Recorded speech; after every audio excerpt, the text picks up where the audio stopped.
தமிழராய் பிறந்த ஒவ்வொரு தமிழரும் கண்டிப்பா பார்க்க வேண்டிய ஒரு முக்கியமான இடங்கள்ல இந்த ஒரு கோயிலும் ஒண்ணுங்க.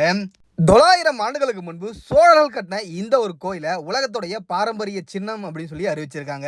அப்படி என்னப்பா இந்த கோயில இருக்கு அப்படின்னு கேக்குறீங்களா? இந்த ஒரு கோயிலே ஒரு சிற்பக்கலையோட பொக்கிஷம் தாங்க. இந்த ஒரு கோயில மட்டும் கிட்டத்தட்ட 40,000க்கும் மேற்பட்ட சிற்பங்கள் இருக்குங்க.